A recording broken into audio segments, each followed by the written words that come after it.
Welcome to Lights in the Night with your host, Russell Johnson. Uncover the truth about alien contact and hear from insiders who reveal the evidence. Stay tuned.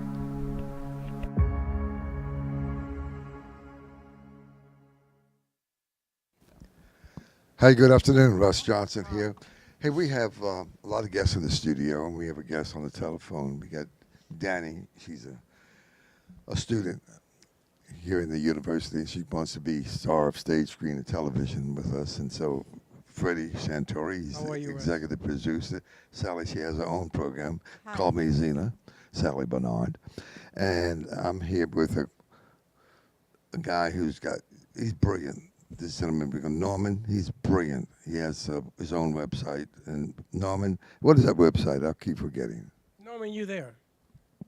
Is he there? That website is karmicscrolls.com. Like think of Dead Sea Scrolls, karmic, K-A-R-M-I-C, karmicscrolls.com. Yeah, he has a lot of information. He's a student of this for many years. How long you been delving into the alien world, Norman? 35 years. 35 Wow, years. no wonder he knows a lot. He's really steeped in. Have you been read in the secret space program? I'm just kidding. Yeah, that's something that I've been looking at really since that time, about almost 40 years ago. Wow. See, he knows all the players, Billy Carson, Dr. Greer, Linda Newton, how he knows them all.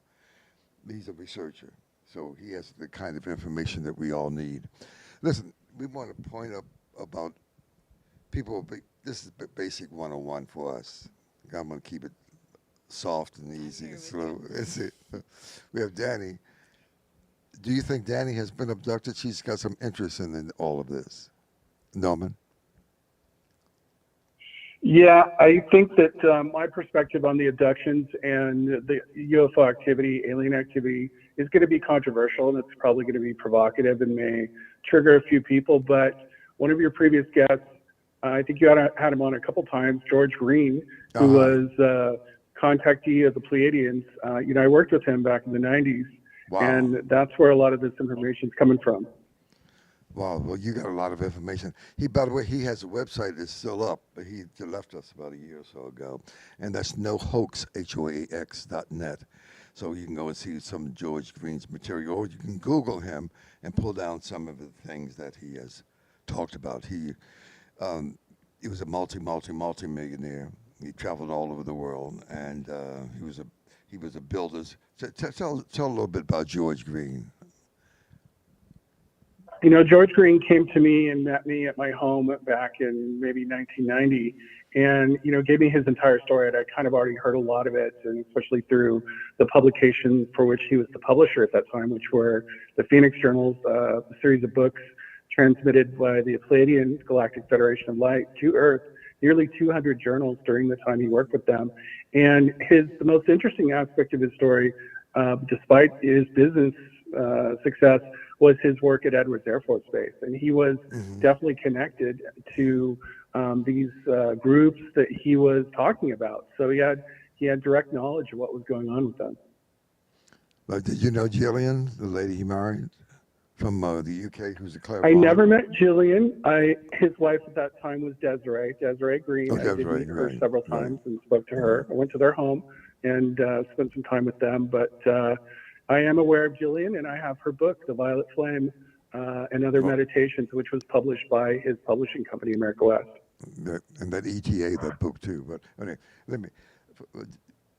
I'm going to ask these people here to ask. He's got a lot of information. He's not going to get too heavy and talk about the Galactic Command and all the planets and all that, but yet today. But we want to keep it basic about abduction. So, Sally, Yes. Freddie, you got any questions of Norman? He's brilliant. I don't have any questions right now. I'm totally vibing on where you're going with this, so we'll keep it basic.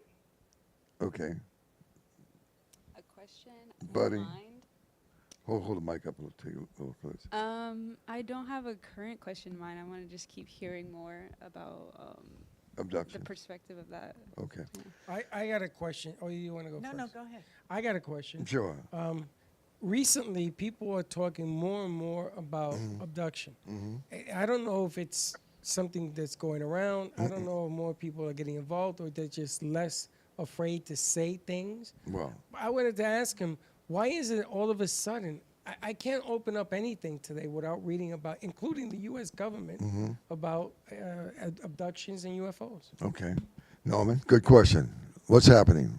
You have Disclosure 2024? Yeah, what's happening is they're pushing this concept out in the open because they have a lot of hidden technology that they've acquired through working with various groups, including extraterrestrials and their own secret stuff they've been working on for a long time. These breakaway societies want to break back in, and they want to get this technology back into the space because they can't monetize it if it's in black budgets and it's hidden and it doesn't exist. So this, unfortunately, is a cash grab where they're trying to get this stuff back into the system so they can figure out what to do with it. And some of this stuff is alien technology, but they want to make money on it. So that's why they have these guys going in front of Congress and talking about aliens, talking about UAPs and the Navy and this and that. It's really just their desire to try to legitimize this technology. Then I have another question. If that's true, then you're talking about people in Congress.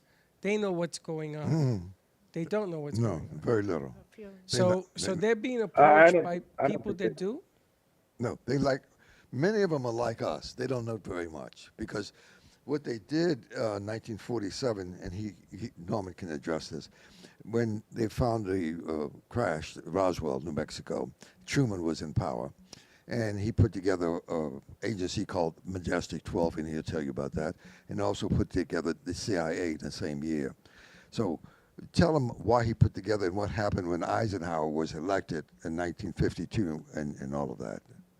Talk about that, Norman. Help him out. Yeah, there's been a long power struggle for this UFO file, and the UFO file is a term that comes from a great guy on YouTube called Dark Journalist, which really is just a word that describes all the information that they currently have. And the UFO file gets bounced around like a hot potato between these various presidents and different alphabet agencies, like you said, the CIA and all the rest. They're constantly trying to control this. And there was two groups in the beginning. One group that wanted to make everything public, and they were in the disclosure, and then the other group that wanted to keep everything secret. And these two groups have been duking it out for a long time and have been in a fierce battle because one wants to push it forward and get people to see what's really going on. The other one wants to hide it all because they think that we can't handle it. So that's what you're seeing on the surface is the battle between these factions plays out in Congress and the White House and in the alphabet agencies, wherever else. They're really fighting each other. You understand? I get it. It's a big fight. It's amazing because now I feel like the rest of us are with them, and they're supposed to be running the country. No. The people in Washington that are allowing the money to build these things, no? Have you heard of Area 51? Of course, yeah. Okay, what have you heard about Area 51? That was the government's way to show that they are researching and they're doing something about unanswered and unknown questions that haven't been fully. They're still in hypothesis stage. The hypothesis? The hypothesis stages, and they're trying to feed that out first before letting the general public know exactly what's going on in the world. You hear that, Norman? Norman, talk about Area 51, Grooms Lake, and S4, and what happened with Eisenhower. Wanted to get the information from Alan Dulles, who was head of the CIA, and Alan Dulles refused to give him the information. What happened to that? Yeah, I used to live in southern Nevada and was sometimes when I was traveling around town in Las Vegas, I would see the planes called JANET, J-A-N-E-T, Joint Air Network Employee Transport, that would take people out to Area 51 in addition to buses. And a guy that was big in Las Vegas at that time was George Knapp, who was talking a lot about aliens and Area 51 on TV before the rest of the country had ever even heard the phrase, before it was in the Will Smith movie, Independence Day and all the rest. So I'm pretty familiar with this, and Area 51 was always a place to test exotic technologies, and it was Northrop Grumman and Lockheed and a lot of these other companies that were there doing a lot of things. So naturally, it was a place where they could hide and do anything they wanted to out there without anybody knowing. And they didn't even admit that it was real until, just a few years ago. They had to because they were legally forced to admit that it existed. And God knows what's gone on there over the years. They were already very active there with alien technology back in the 80s, and that's 40 years ago. So who knows what they're doing there now? But they've splintered this off because Area 51 gets so much press and so much exposure into other places, which a lot of researchers call Area 52, which is just a word people use for anything that's not in southern Nevada. Could be in Colorado, could be in Utah, could be in Idaho, who knows? And they've moved this stuff around, and including Central Australia is another big place. Pine Gap was another huge place for research like that. Well, we talk about Dr. Greer, Stephen Greer. You have any questions? Yeah, mine is basically about the Galactic Federation. I'm sure people listening know who they are, but I'm just wondering, how much involvement are they? I mean, I know we don't physically see them, but are there people, you may know the answer to this, that are among us from the Galactic Federation? My question would be, how much do they want? I know they're, like we would call maybe, they're a peacemaker. In other words, they want us to know, but how much can they divulge to us to help Earth right now? That's a great question. And I love the fact that you use peacemaker, because all of their efforts, really going back to the 40s and it became much more expansive in the 80s, have been trying to persuade mankind to choose peace and to not choose war, to go away from nuclear weapons, to go away from utilizing these dangerous technologies that we don't totally understand, like the Bob Lazar talked about, scientists dying trying to manipulate these devices that supposedly came from alien craft. People are being blown up, underground facilities getting blown up. So the Galactics, especially the Palladians, are always trying to push for peace and for knowledge and transparency. They are among us constantly, and they do exist in our society, but they have a very fine line between interference and assistance. They have a lot of respect for humans, and they have to constantly evaluate their own activities to make sure that they're not turning themselves into gods. They're turning themselves into heroes that we worship, and we expect them to fix everything for us. They have to be careful, but they are heavily involved. And I believe that they're substantially involved in what's going on now in American politics and global politics, with giving advice and or encouragement to world leaders to choose a better path, especially in times right now. Thank you. Freddie, one of the things that Norman is talking about, if you want, for most people who haven't known that history, we don't want to get too heavy, but if you can go to a documentary, it's free. If you go to Google The Lost Century, you pull that down, it's about an hour, 10 minutes. Dr. Greer produced that. And he had another one prior to that that 700 million people have watched, called Unacknowledged. He did that about a year ago. Norman, have you seen both of those? I haven't specifically watched those, but I have seen bits and pieces. A lot of the clips from those are popular on social media. I was aware of Greer in 1990, now 34 years ago, when he very, very first began his process of gathering together whistleblowers, people who had worked in the military and intelligence agencies. And that's where he started his whole push, was to get credibility from whistleblowers and experts. And he's done that. And I don't agree with everything that he puts out there or every conclusion that he draws, but I think he's a really interesting person. And we don't get to pick and choose the perfect person to tell us about what's going on. We have to deal with what's out there. And I have to give him credit for sticking with this for 3 decades and putting out very compelling, very thought-provoking information. The thing. Yeah, I have something to add to what he was talking about. When it comes to when you were pointing out the people that we have at this very moment to learn from, in the perspective of the ancient worlds, how would you explain that? The way that it was depicted, even in certain images and storytelling of these similar hypotheses and sightings, how would you explain what they experienced and how they impacted our culture as humans were evolving back in even ancient times? I think that's a great question. It would take a long time to answer. Yeah, that's my most profound question. Russ, you mentioned Billy Carson, and if anyone isn't familiar with Billy Carson, he runs Forbidden Knowledge I think that's what it's called. He's got a whole bunch of stuff going on. He's all over social media. He's really blown up in the last year, and I have to give him a tremendous amount of credit again. Not 100% of his conclusions are perfectly aligned with my particular point of view, but he is out there pushing on the connection between ancient knowledge, our awareness of ancient history, the problem that we have with the archaeologists and the timelines, and how that relates to this whole issue of aliens. It is all connected. The Ancient Aliens TV show was trying to get it out there. They were laughed at. But Billy Carson's done great. He's a great person to go to if that stuff interests any of you. He is all over that ancient alien connection. Mm-hmm. How would you phase in Dr.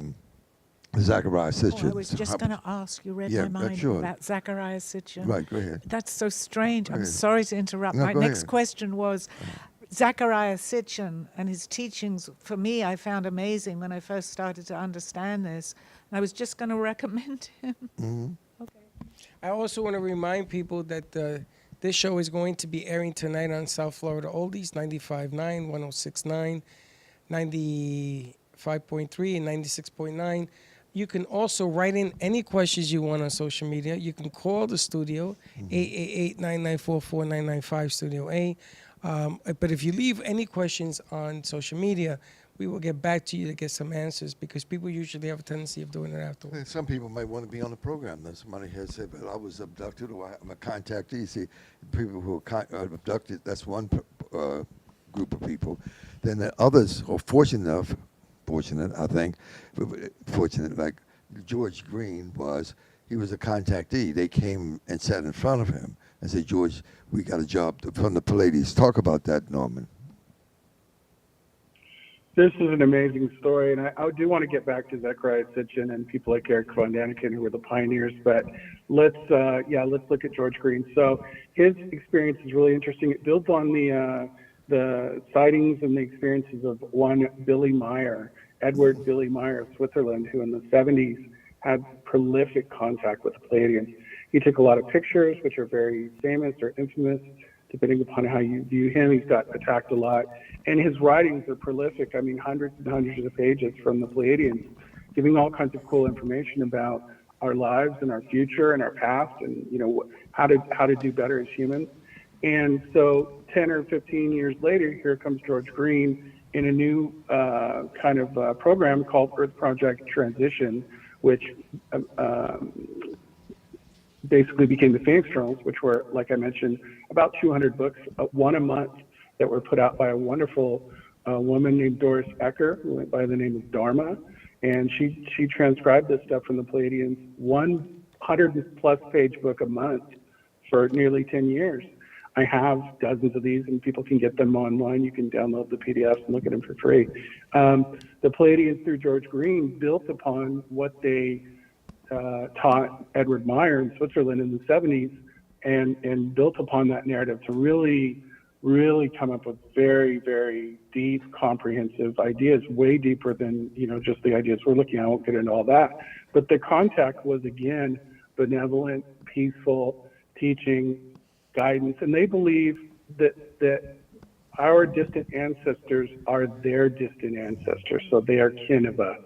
And this is why they really felt compelled to contact us and to be involved in this, is that we have shared ancestry. It was people, human beings from long ago in the earth who left to go to the Pleiades, and they've returned. So they're not really aliens in that sense. They are our kin, they are our ancestors, and they are a version of us from the future as well. I had a question. Yeah, go ahead. Yeah, right. Sure. For the aliens, were they like fallen angels, or they have a different class to themselves? That's what I was going to add when it came to what he was just explaining. But I'd like to hear his answer first. Yeah, this is another very complex question. And Zechariah Sitchin brings this up, and Eric von Daniken and the rest, these old school guys that are, really old school ancient aliens people, talk a lot about this, trying to reconcile what happened in the Bible, what happened with the Anunnaki, which is an old Mesopotamian race from long ago, the Egyptians, and to try to reconcile these different cultures and writings. And then our modern view of aliens is these sort of flying saucer people, and it causes a lot of conflict and contemplation for people to try to deal with all this stuff. There's a lot there, and I'm a Christian, but a lot of Christians look at aliens and say, well, that's the devil, and that's the work of the devil. That's not a real thing. These are spiritual beings who are now coming back for maybe reasons good or bad. It's too complex to get into here, but it's definitely important to try to reconcile that. And the Pleiadians, one of their most important tasks through George Green and through the journals was to address these questions and get them out in the open and talk about angels versus extraterrestrials and talk about the Bible and talk about this stuff and what did it all mean and what basis does it have? Because there's a lot of muddy water out there with these ideas, and a lot of times people just give up on it because it's too complicated. The stories are just too twisted and weird, and they get concerned, and rightfully so. There's a lot of junk out there. Yeah, it's a lot of information, obviously. I mean, tons and tons. Michael Seller, he does a great job in terms of explaining a lot of that, the Galactic Command, and talk about the people on the spaceships. Can I recommend a book? Ahead. I believe it was Zachariah Sitchin. It's Genesis Revisited, because it answers a lot where the Bible and what is going on is kind of explained, I believe. I read it a long time ago. But Genesis Revisited, I believe it was Zachariah Sitchin that wrote it.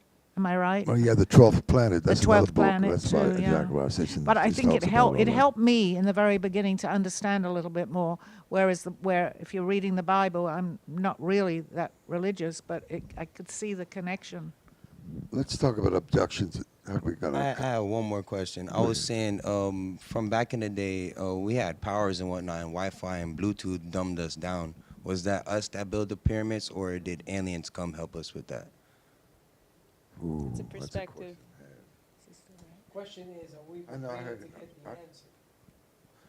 Well, there's so many. Say that in a different way. Say that question in a different way. I'm saying, like back in the day, we had powers and whatnot, but throughout like Bluetooth and Wi-Fi and technology has dumbed us down to connecting with our powers and whatnot. So did we lift those rocks, or was it like aliens that came to help us? The pyramids. It's a great question. So the fork in the road is Edison and Tesla. When we had to choose between Tesla technology, and it's not going back to the pyramids. But they said themselves as Tesla is an alien. Edison versus Tesla. Tesla was in contact with the Venusians, and this is widely documented. There's a book called Return of the Dove from a woman named Margaret Storm, I think is her name, which details his contact with the Venusians. Edison was in no way in contact with any kind of aliens or anything. He was in it for money. He didn't care if his technology ruined our society. And when we chose Edison technology over Tesla technology, we walked away from all that stuff that would have come from ancient Egypt, from Atlantis, and the rest. All that technology was lost, and it was lost with Tesla. And that's when we chose one path over the other. What kind of time we got? Yeah, Nikola Tesla, he died in about 1942 in New York City, but he was a brilliant, most brilliant person out there in terms of the radio and all the stuff that energy fields and all that. We got about 2 minutes, 3 minutes left. But look, Norman, for new people who don't understand or don't believe maybe in Hollow Earth, because Hollow Earth is real, people, cities and all that, under every pyramid there's tunnels that go all across the broad spectrum of the Earth. How about people being abducted? Can you talk about that for a minute? How can people tell or know that they have been abducted? And how big is that picture? I'm going to give you a trigger warning because really people are not going to agree with me or maybe disagree with me. The Pleiadians are very blunt in saying that reports of alien abductions and encounters are actually human engineered events designed to cover up secret science experiments. By blaming aliens, these powerful groups avoid responsibility for their unethical activities, and this is a hoax for the most part. I can't cover 100% of the spectrum, but the Pleiadians are very clear that these alien abductions are staged to hide the technological experiments that they're working on, cloning, anti-gravitic technology, and a lot of this other stuff they've been testing out on people for a long time. I don't want to discount anybody's experience or make any claims against anyone, but that's my take on it, and it's very controversial, but I stand by that.